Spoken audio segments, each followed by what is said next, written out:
Para naman po sa magbabahagi ng salita or magbabahagi sa atin ng text na ito, tinatawagan ko po si Brother San Gauden Reyes. Papurihan po ang Panginoon sa kanyang buhay.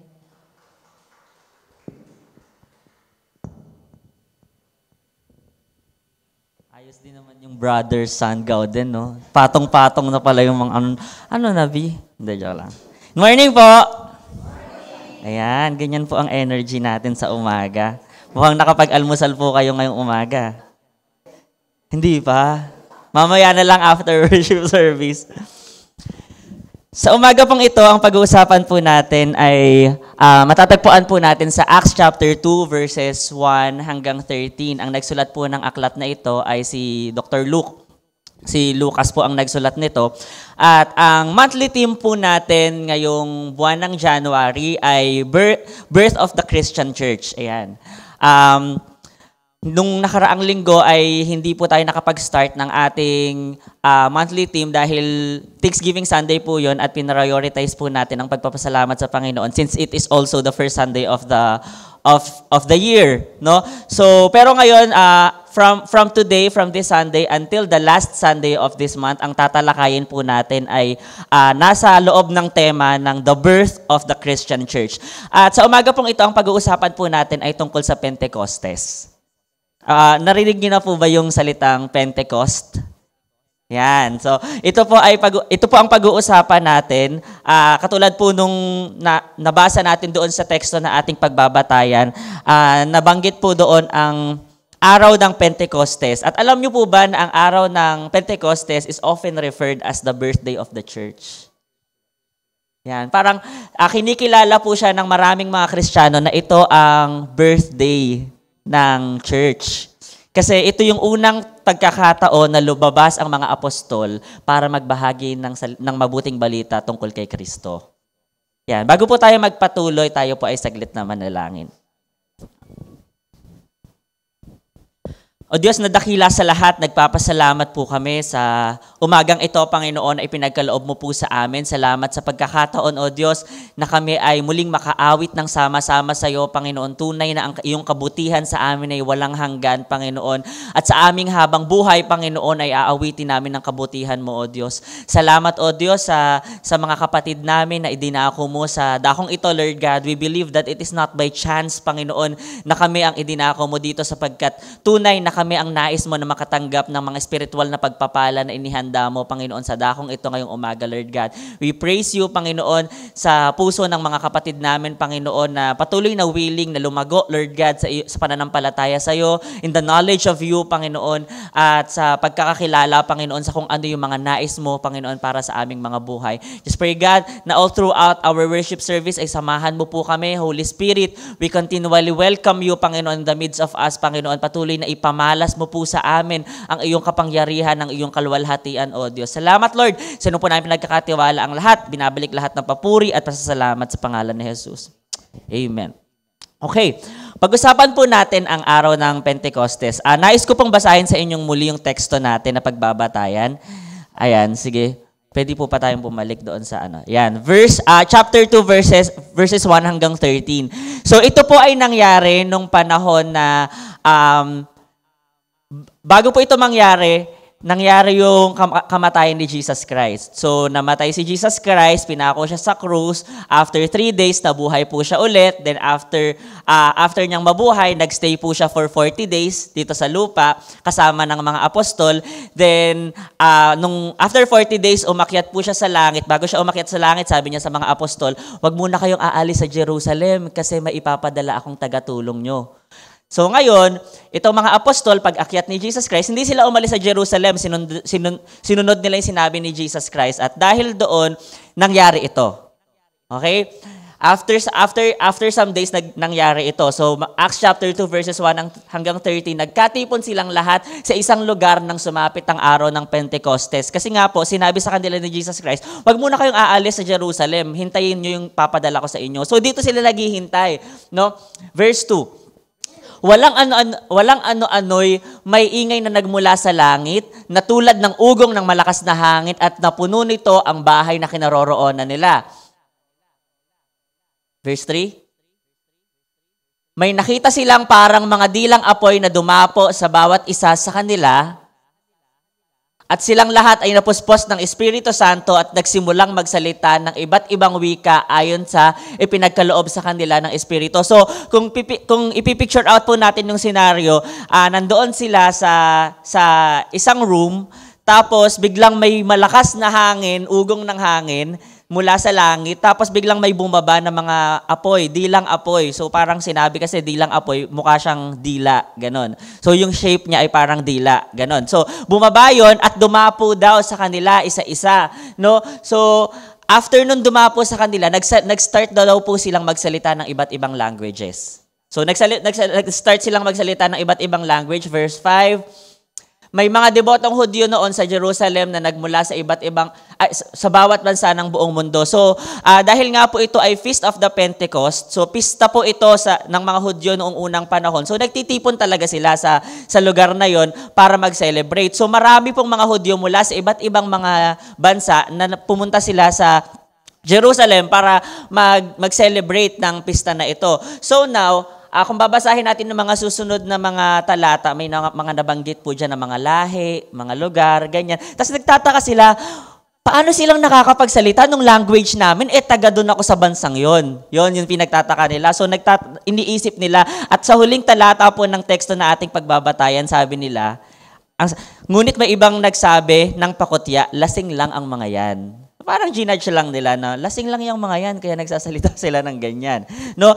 Pero naiintindihan po ng mga mula sa iba't ibang bansa yung language na sinasabi ng mga apostol. So now, pag-usapan po natin ang Pentecostes. Ito po ay isa sa mga mahalagang mga bagay, mga pangyayari sa history ng ating church, especially ng ating pananampalataya, no? Discuss natin ang Pentecostes. Ang Pentecostes po ay hindi po natin lubos mauunawaan kung hindi po natin siya i-relate sa Pasko. Alam niyo po ang Pasko? Ang Passover.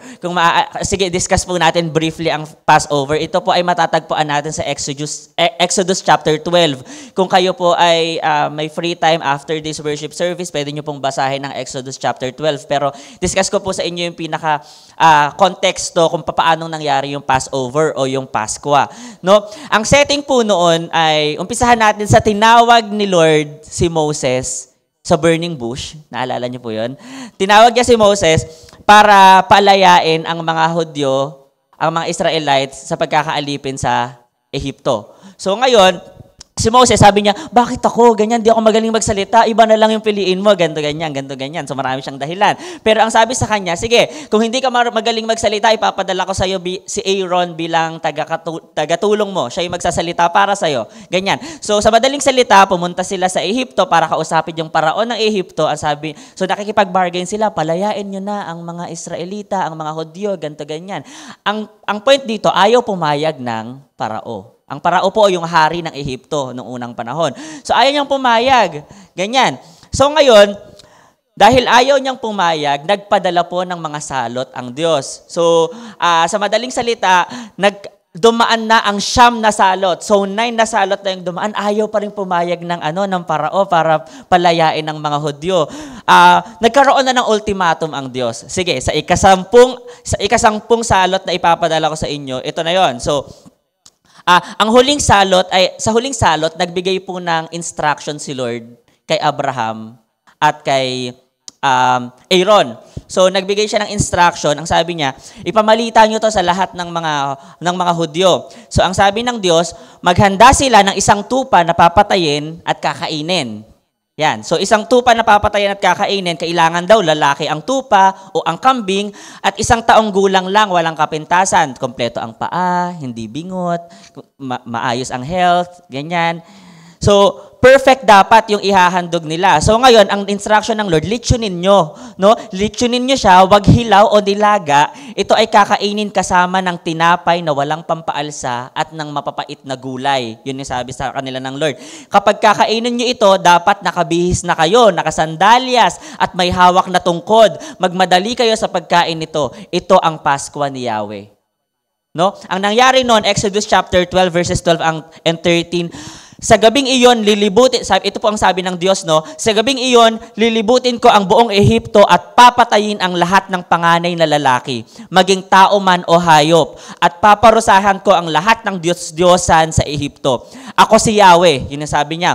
Dugo ang magsisilbing palatandaan ng mga bahay na inyong titirahan. Lahat ng bahay na makita kong may pahid ng dugo ay lalampasan ko at walang pinsalang mangyayari sa inyo habang pinaparusahan ko ang buong Ehipto. Sa araw na ito, ipagdiriwang ninyo sa lahat ng inyong salinlahi bilang pista ni Yahweh. Sa pamamagitan nito ay maaalala nyo ang aking ginawa. So yung pinapaprepare po ni Yahweh na isang tupa o isang kambing, pag pinatay nila yon, yung dugo nun ay ipapahid daw po sa hamba ng pintuan nila. At kapag dumaan doon si Yahweh sa bahay na yon, hindi niya papansinin yung bahay na yon, lalagpasan niya. Kasi ang sabi niya, papatayin niya daw lahat ng firstborn maging tao o hayop.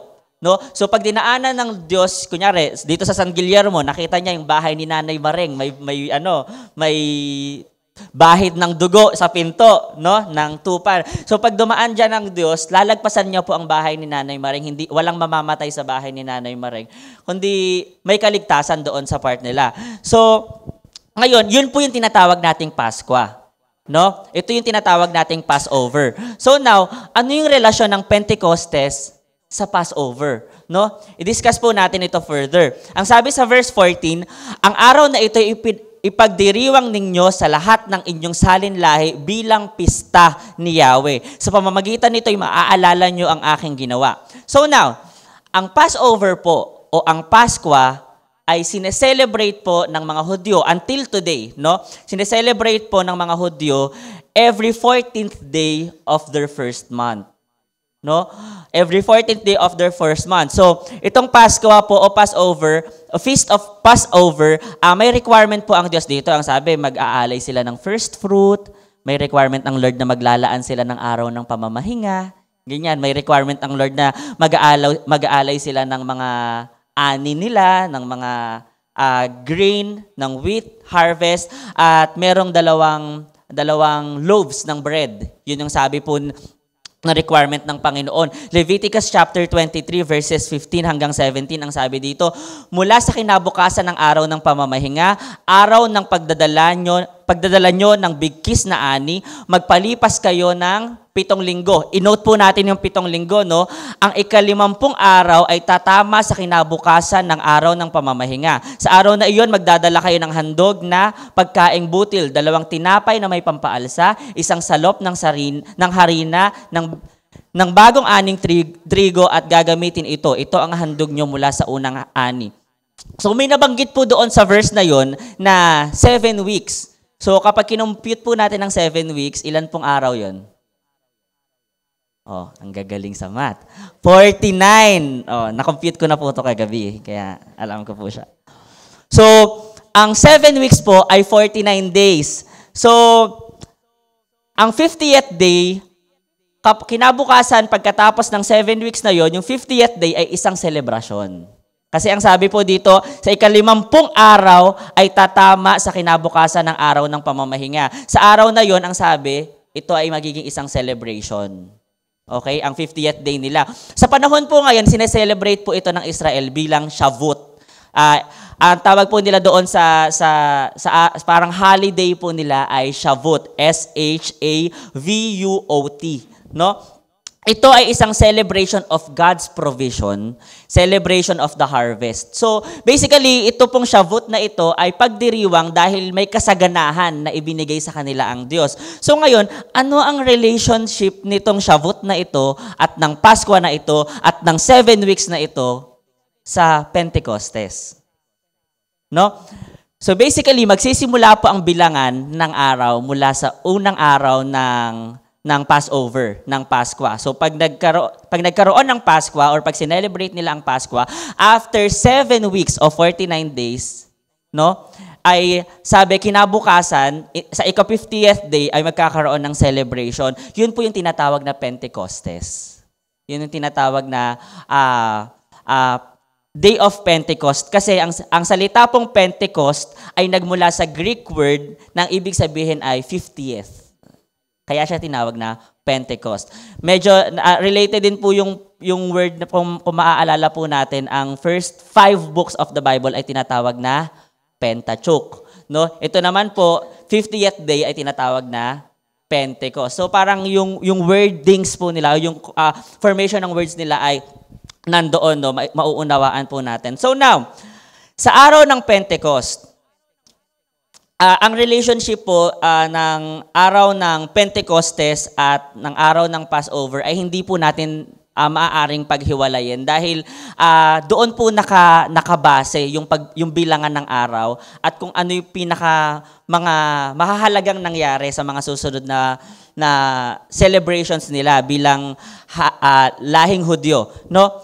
Isa po sa mga notable na mga settings, no, ng pagse-celebrate ng Passover at ng Pentecostes ng mga Hudyo ay itong binasa po natin na teksto.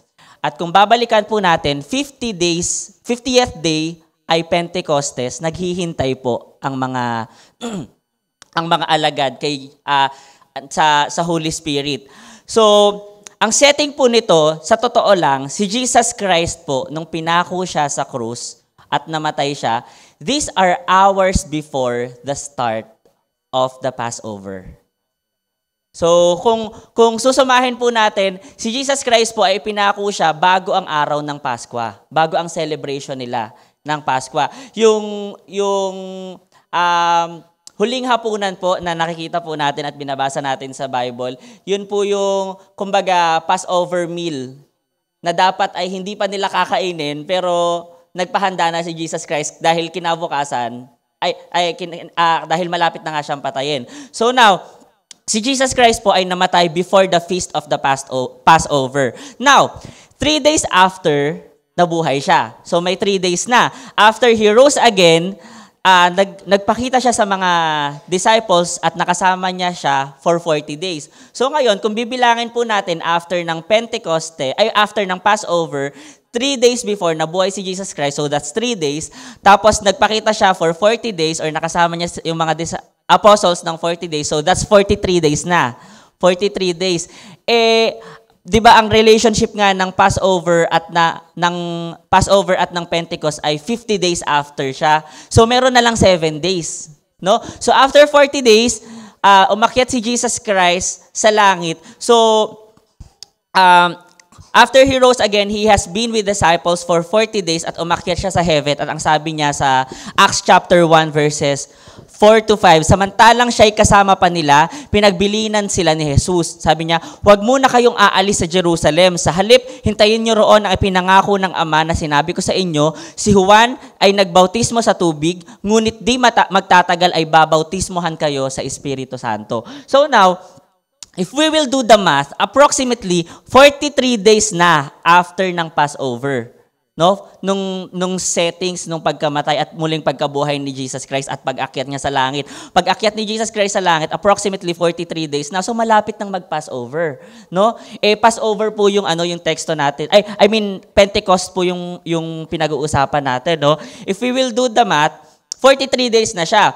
As we have discussed a while ago, 50 days after ng Passover, which is namatay si Jesus Christ, sineselebrate nila ang Pentecost. So now, naghintay ang mga alagad ng halos 7 to 10 days, approximately, kasi mahirap daw pong makuha yung eksaktong timeline dahil may mga araw ng paglalakbay ang hindi masyadong nabanggit o hindi masyadong napagtuunan sa Biblia. Ngunit maingat pa rin na tansya or conservative estimate pa rin yung 7 to 10 days kasi meron po mga nagsasabi na 7 days lang naghintay yung mga apostol sa Jerusalem bago dumating ang Holy Spirit. Meron din naman po mga nagsasabi na 10 days silang naghintay bago ibaba ng Diyos ang Holy Spirit, no?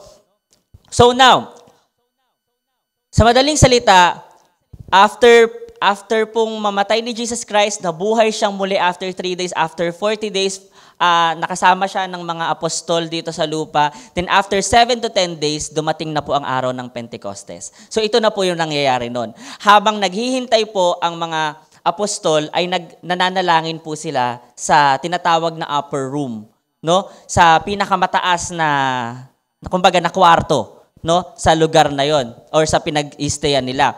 So ang tanong po natin, Ano ang ginagawa ng mga alagad habang sila ay naghihintay? Ano ang ginagawa nila? Nasa taas sila ng silid. Palagi silang nananalangin kasama ang iba pang mga tagasunod ni Kristo. Sabi po sa Acts chapter 1 verse 14, silang lahat ay palaging magkakasama na nananalangin kasama ang mga babae at si Maria, ina ni Jesus, pati na ang kanyang mga kapatid.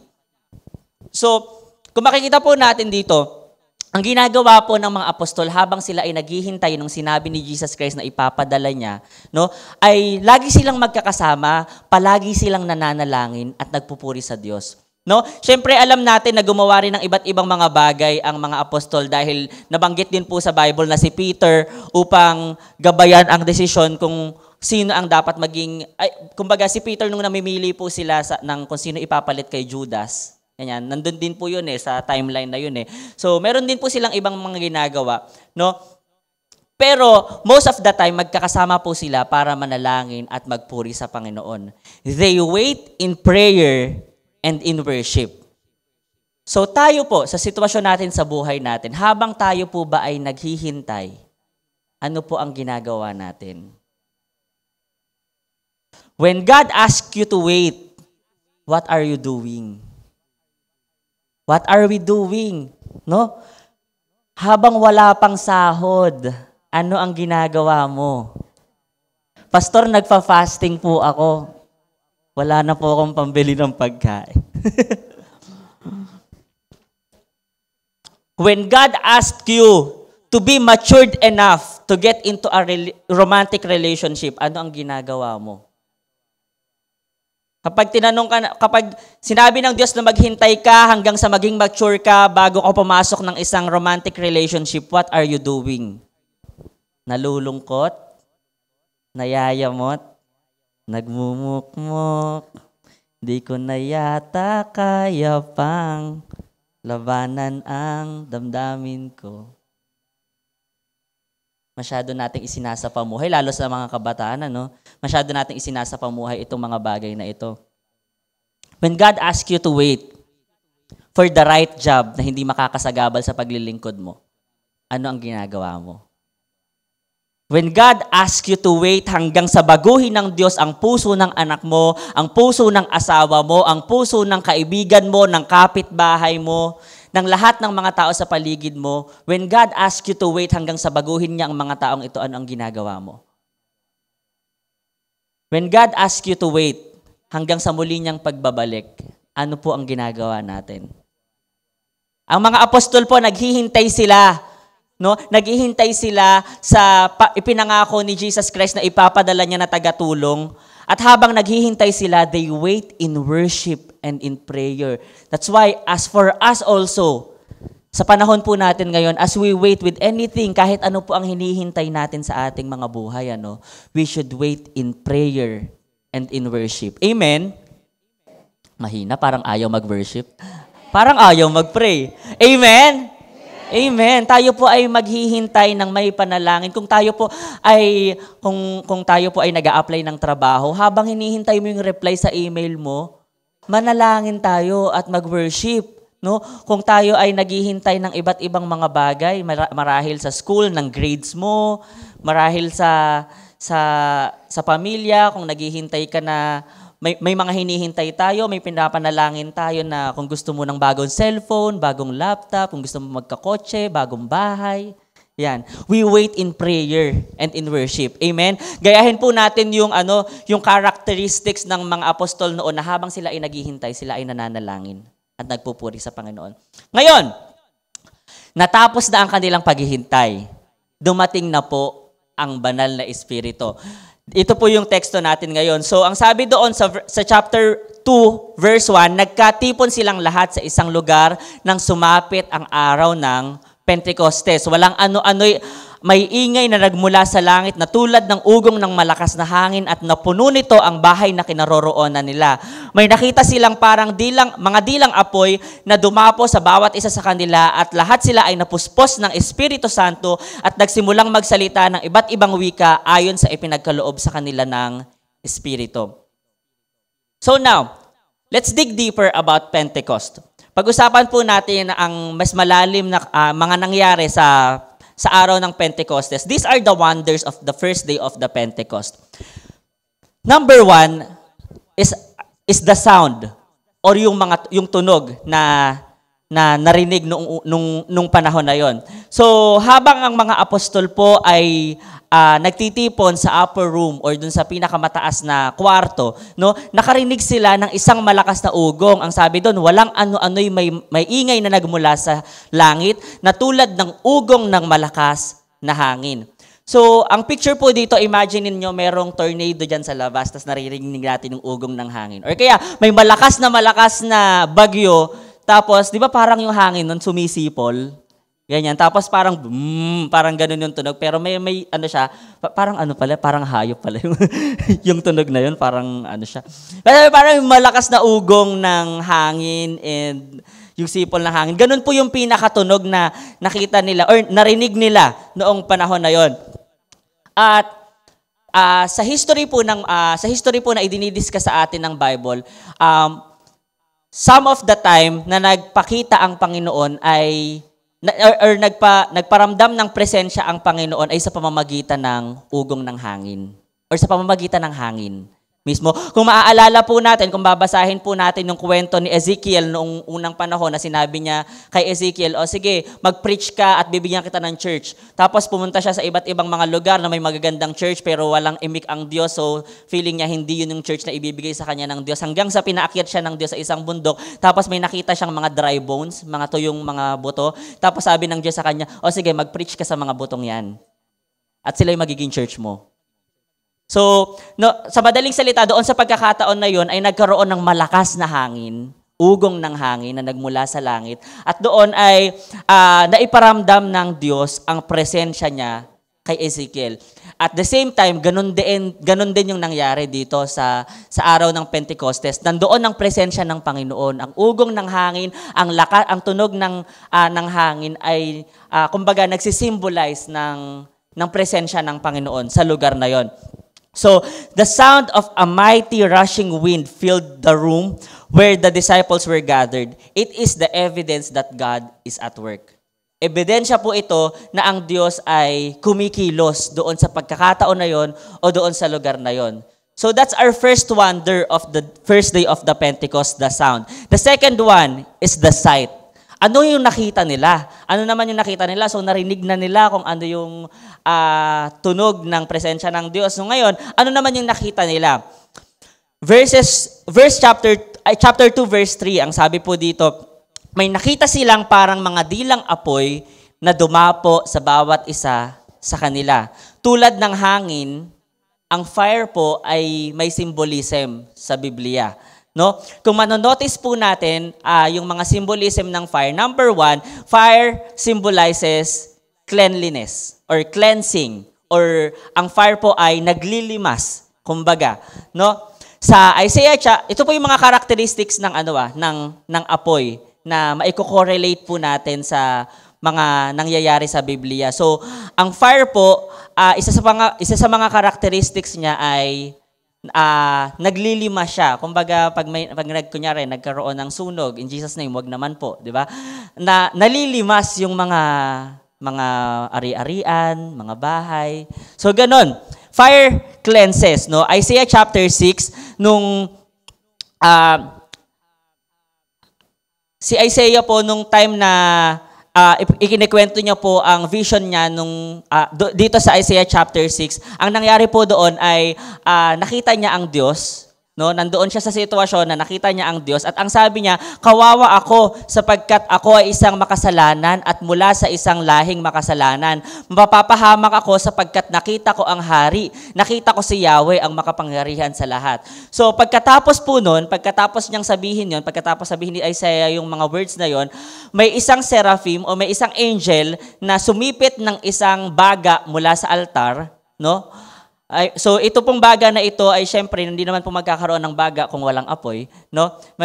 Sumipit siya ng isang baga mula sa altar at lumipad siya patungo kay Isaiah at idinampi po nito yung baga sa labi na Isaiah. At ang sabi, ngayong naidampi na ito sa iyong mga labi, pinatawad ka na at nilinis sa iyong kasalanan. So now, malalaman po natin at mauunawaan na isa sa mga simbolismo ng fire dito sa Bible ay fire symbolizes yung cleansing, no? Kumbaga, naglilima siya, naglilinis, no? Pangalawang karakteristik po ng fire na maaari po nating mahinuha dito sa verse po natin ay fire consumes. Pag sinabi pong consumes, tumutupok siya. So, katulad po ng example natin kanina, kapag nagkaroon ng sunog, natutupok niya po yung lahat. So, nako-consume niya yung bawat bahay, ganyan. So, parang madali siyang kumalat and all.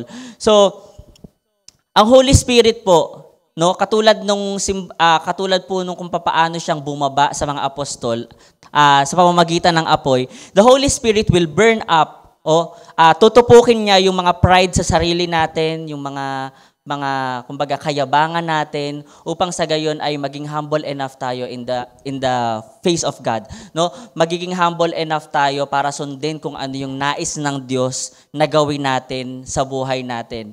So, pangatlong karakteristik po ng apoy na makikita po natin dito ay madali po siyang kumalat, no? Kapag nagkaroon ng sunog, lalo na kung mga kahoy-kahoy yung mga bahayan, madali pong kumalat yung sunog, no? And isa po sa mga symbolism ng fire of God or yung fire sa pamamagitan ng Holy Spirit ay kumbaga binibigyan tayo ng apoy sa puso natin for us to be able to be effective witnesses, no? Para mas madali po nating maikalat ang salita ng Panginoon sa mga tao sa paligid natin. So, yung nakita po ng mga apostol na nangyari noong unang araw ng Pentecostes sa Acts chapter 2 verse 3, may nakita silang parang mga dilang apoy na dumapo sa bawat isa sa kanila. So, katulad po ng sinabi natin kanina, tulad ng hangin, ang fire po o ang apoy ay nagsisimbolize ng presensya ng Panginoon. So, nandoon siya. Nandoon ang hangin, narinig nila, nakita nila ang dilang apoy. So ngayon, ano yung nangyari after that? Kung babalikan po natin yung teksto sa chapter 2 verse 4, at silang lahat ay napuspos ng banal na espiritu at nagsimulang magsalita ng iba't ibang wika ayon sa ipinagkaloob sa kanila ng espiritu. So alongside with the sound and with the sight na nakita nila, nagkaroon ng malaking miracle na nangyari sa unang araw ng Pentecostes kung saan ay nakapagsalita po ng iba't ibang mga language itong mga apostol.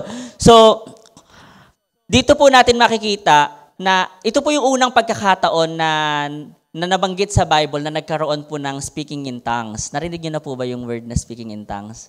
Or nakarinig na po ba kayo ng mga taong nag-speaking in tongues? Yung parang habang nagpe-pray sila, meron silang mga nababanggit na iba't ibang mga language, ganyan, na hindi po natin naintindihan. Sino po dito yung nakarinig na ng mga nag-speaking in tongues? Ayan. So, lalo na po sa mga sa mga Pentecostal na mga churches, ayan, usually po may mga nag-speaking in tongues sa kanila. So now,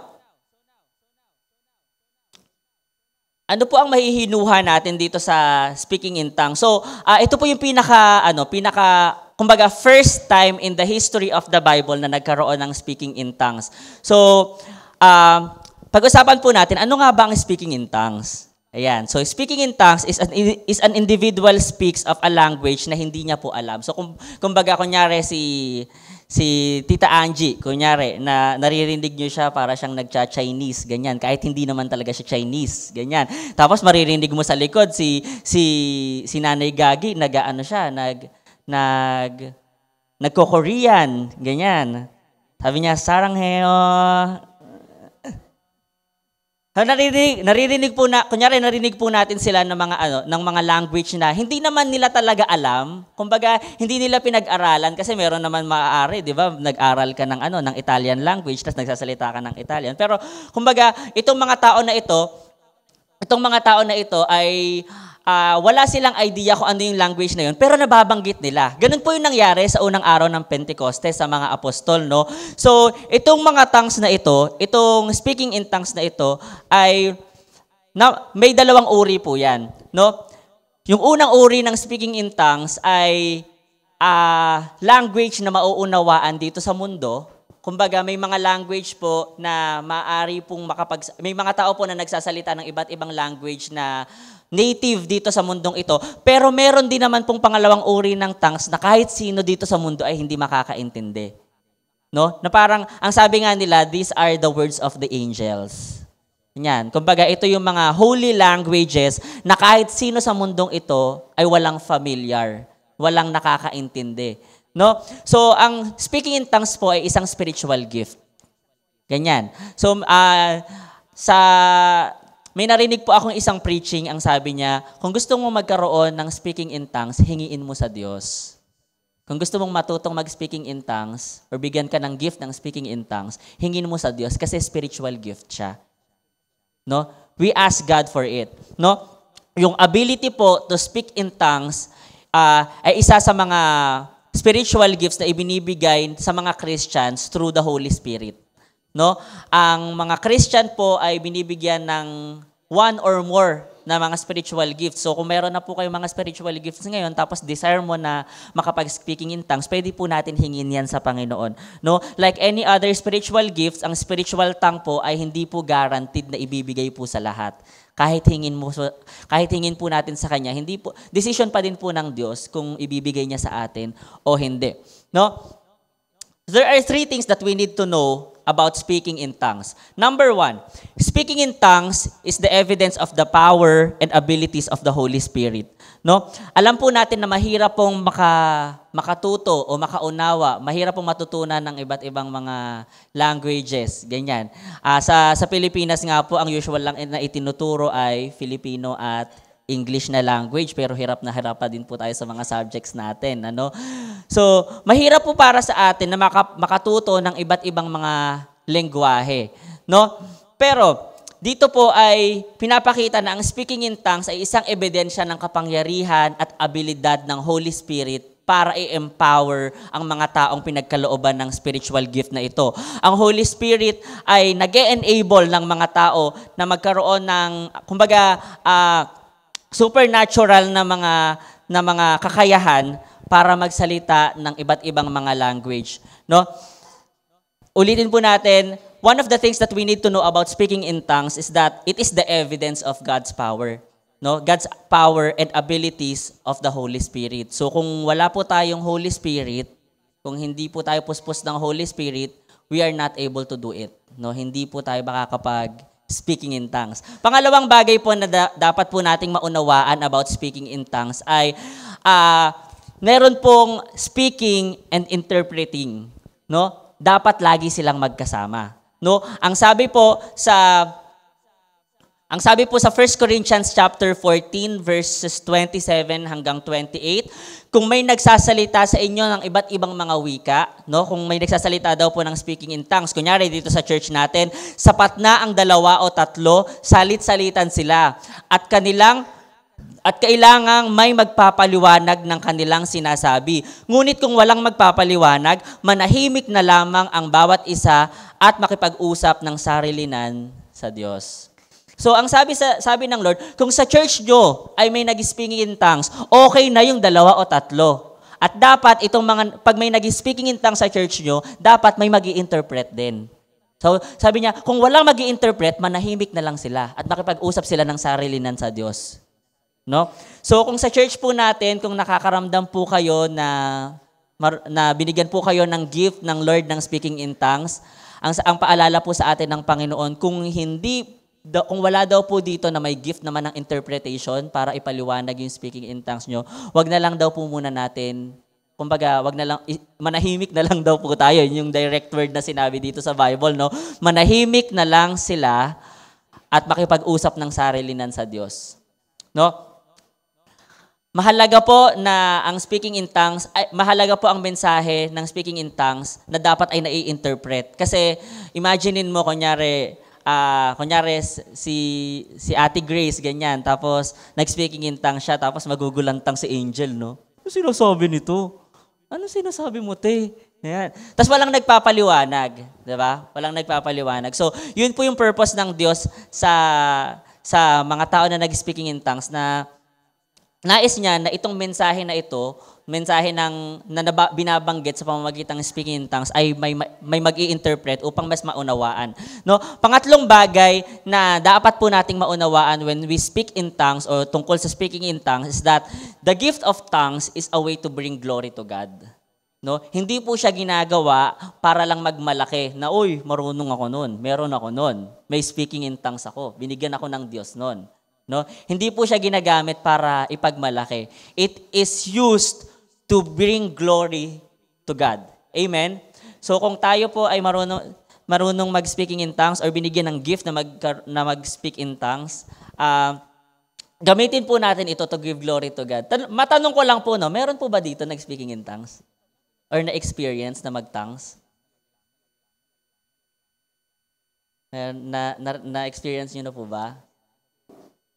Wala pa sa church natin. Ang naalala ko po sa may naalala po akong kwento, si Tita Irene po ata dati. Ayun. Pero ang sabi nga po kasi kung walang magi-interpret, manahimik na lang. So hindi niya po pinapublicize na binigyan siya ng gift of speaking in tongues. So yeah. Yun.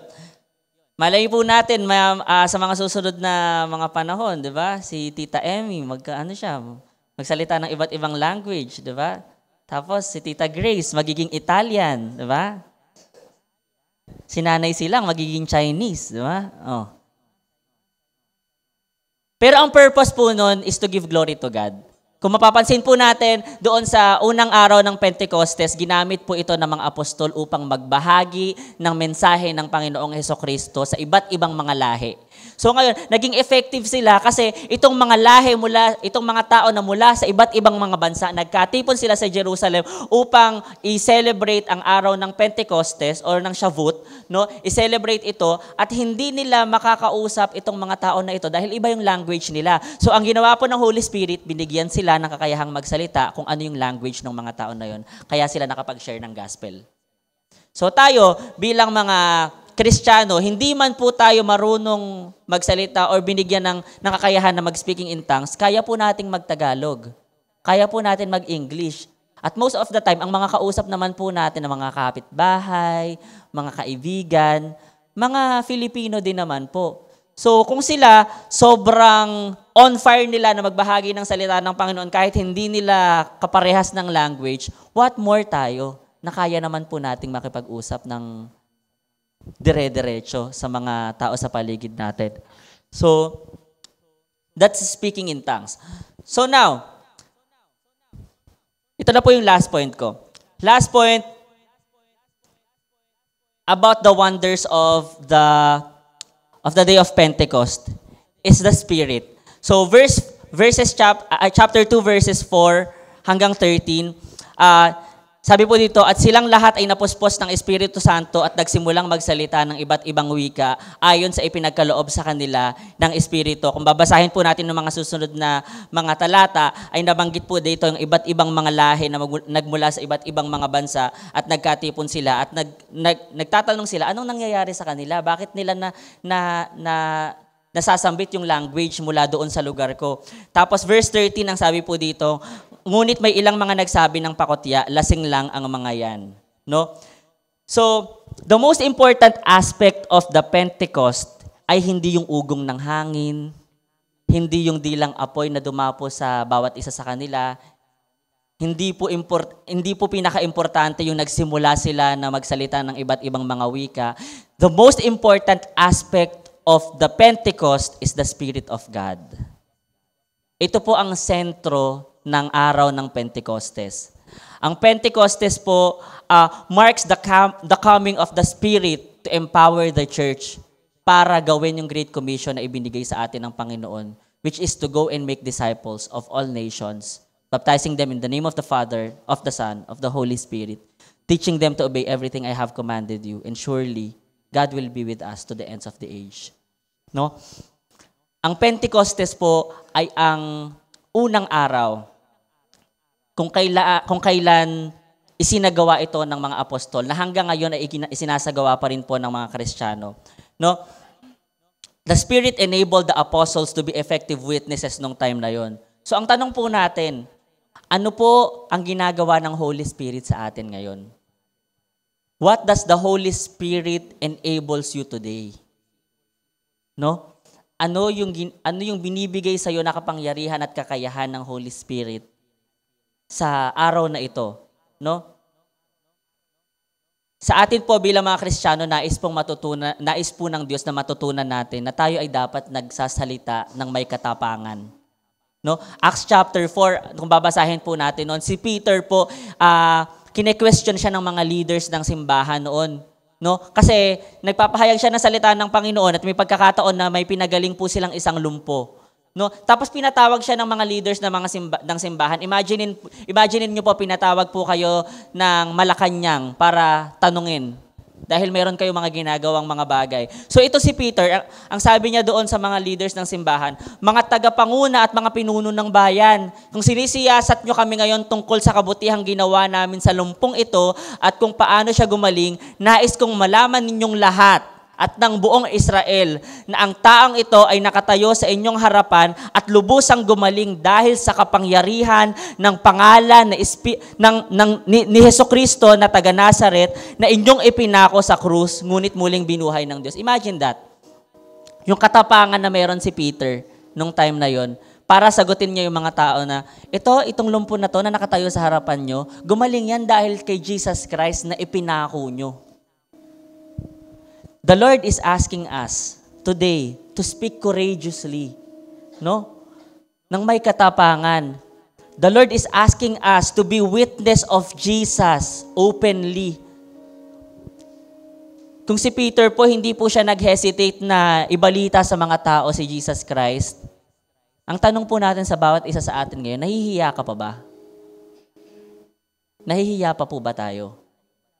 Na ibahagi si Jesus Christ. Alam niyo po kung nahihiya po kayo, nais ko pong ibigay sa inyo ang verse na ito, Mark chapter 8 verse 38. Kung ikinakahiya niyo ako at ang aking mga salita sa harap ng mga taksil at makasalanang mga tao sa panahong ito, ikakahiya rin kayo ng anak ng tao pagparito niya na taglay ang kanyang kapangyarihan at ng kanyang ama at kasama ng mga banal na anghel. Kung ikinakahiya daw po natin si Jesus Christ, ikakahiya niya din daw po tayo. So kung tayo po ay hanggang ngayon nahihiya pa rin na magbahagi ng salita ni Jesus Christ, kung hanggang ngayon hindi pa rin alam ng mga katrabaho mo, ng mga kaklase mo, ng mga kaututang dila mo sa umaga na ikaw ay Kristiyano, baka ito na po yung time para ipamalita sa kanila na tayo ay mga tagasunod ni Jesus Christ. The Holy Spirit, hindi lang niya po tayo binibigyan ng kakayahan or ng kapangyarihan, ng kalakasan para ipamalita ang mabuting balita sa iba't ibang mga tao, kundi binibigyan niya din po tayo ng kakayahan na suungin yung lahat ng mga problema natin sa buhay. No? Ang sabi po sa Acts chapter 2 verses 34 hanggang 35, hindi si David ang umakyat sa langit, kundi sinabi lamang niya, Sinabi ng Panginoon sa akin, sa aking Panginoon, maupo ka sa kanan ko hanggang lubusan kong mapasuko ang mga kaaway mo. No? Si Peter po ang nagsalita nito, natagpuan po ito sa Acts chapter 2. Kinote niya po yung verse mula sa Psalms chapter 110 verse 1 na kung saan ay sinabi niya na si Jesus Christ ay nakaupo sa kanan ng Diyos Ama. Kung saan ay sinabi sa kanya ng Diyos Ama na maupo ka sa kanan ko hanggang lubusan kong mapasuko ang mga kaaway mo. At ang sabi po sa Romans chapter 8 verse 17, tayo po ay mga anak ng Diyos. No? Yamang mga anak, tayo ay tagapagmana ng Diyos at kasamang tagapagmana ni Kristo. Sapagkat kung tayo ay kasama niya sa pagtitiis, tayo ay kasama rin niya sa kanyang kaluwalhatian. Ang katagumpayan po ni Jesus Christ ay katagumpayan din po natin. So kung tayo po ay nanghihina, kung tayo po ay nangangamba sa mga problema natin sa buhay, ang nais pong i-remind sa atin ng Panginoon ngayong umaga ay manangan po tayo sa kapangyarihan ng banal na Espiritu na pwede po sa ating ibigay for us to be able to face life's challenges confidently. Ang Pentecost po originally ay isang celebration ng masaganang ani ng palay. Kung babasahin po natin ang history ng Israel, ito po ay isang celebration ng masaganang ani ng palay. But God turned it into a celebration ng masaganang ani ng mga kaluluwa sa araw ng Pentecostes. After mangaral ni Pedro sa verse 41 ng same chapter ng text po natin, ang sabi dito, kaya't ang mga naniwala at sa ipinangaral niya ay nagpabautismo at nadagdagan ang mga alagad ng may 3,000 katao ng araw na yon. 3,000 people po yung nadagdag sa members nila. Ang araw ng Pentecostes ay isang paalala sa atin ng Diyos na tayo ay binigyan ng banal na Espiritu upang maging katulong natin na ipangalat ang mabuting balita ng kanyang pag-ibig at kaligtasan. Nawa po ang mensahe ng Panginoon sa atin ngayon umaga ay patuloy na mag-minister po sa atin sa lahat at magiging dahilan ng ating pagiging matapang hindi lang sa pagharap sa mga hamon ng buhay, kundi maging sa pagbabahagi ng makapangyarihan at nakapagbabago ng buhay na pag-ibig ng Diyos. Saglit po tayo manalangin.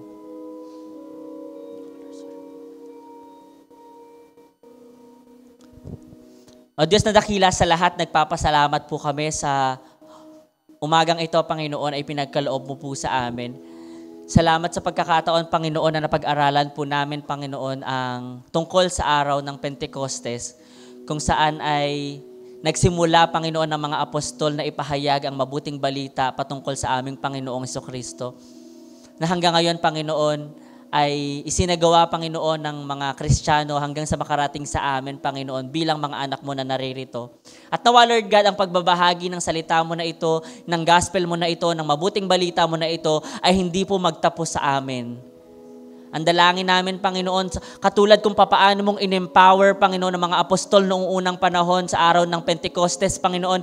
Gayon din, O Diyos, sa oras na ito, ay empower mo ang iyong mga anak na naririto, Panginoon, for us to be effective witnesses, Panginoon, at ibahagi po namin sa aming mga kaibigan, sa aming mga pamilya, Panginoon, sa aming mga kapitbahay, kaklase, katrabaho, Panginoon, ang iyong mabuting balita, O Diyos. May you empower us, God. Palakasin mo kami, Panginoon. Holy Spirit, tulad ng pagbaba mo, Panginoon, sa pamamagitan ng dilang apoy sa mga apostol noon, gayon din, Panginoon, we ask for your presence, Panginoon, in the midst of us today. Patuloy, O Diyos, na pumagitna ka sa aming mga gawain, Panginoon. Pumagitna ka sa aming mga puso, Panginoon. Nahulmahin mo, Panginoon, ang aming mga desires, Panginoon, bilang isang buong church, Lord God, patungo sa nais mo, Panginoon, na ibahagi ay yung mabuting balita sa iba, Panginoon. Just pray, God, that you will guide us and bless us continually sa aming iglesia, na hindi kami maging tamad, na hindi kami maging complacent, Panginoon, na mag-church every Sunday, uupo, uuwi, kundi, Panginoon, gagawin namin yung part namin na maibahagi ka sa iba. Kami ay maging ilaw at asin, Panginoon, ng nabubulok na mundong ito, Panginoon. Bigyan mo kami ng kalakasan, ng pag-ibig, Panginoon, ng compassion sa mga kapwa namin, Lord God, na hindi kami magiging selfish, Panginoon, na ikikip lang namin itong mabuting balita na ito sa amin at hindi ibabahagi sa iba. Salamat, Panginoon, sapagkat sa umagang ito ay pinaalalahanan mo kami na sa bawat gagawin namin, Panginoon, ay hindi kami nag-iisa. Kasama po namin ang banal na Espiritu, Panginoon. You are with us, and as per your promise, God, you will never leave us. You will never forsake us, Panginoon. Salamat, Lord. Sa inyo po namin pinagkakatiwala ang lahat at ibinabalik ang lahat ng papuri at pasasalamat sa pangalan ni Jesus. Amen.